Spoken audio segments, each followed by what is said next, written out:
Hello everyone, how are you doing? This is MD Tech here for another quick tutorial. In today's tutorial, I'm going to show you guys how to resolve if your Samsung Galaxy phone is in airplane mode and you're unsure of how to turn it off. It might be stuck in flight mode.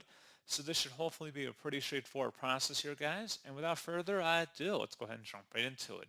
All you have to do is open up the settings gear icon, and you might have to scroll up on the home screen to get to it. Again, it's a little gear icon. So it says settings. Go ahead and open that up and then select network and internet.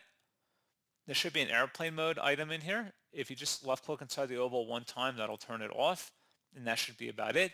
And you may want to make sure your SIM device is connected as well. For some reason, maybe it's turned off, and that's if you're having an issue disabling airplane mode, that could be part of the problem. And you also want to check if you have internet up here at the top too. You can check and see available networks. So pretty straightforward process, guys, on that. And as always, thank you for watching. I do hope I was able to help you out, and I do look forward to catching you all in the next tutorial. Goodbye.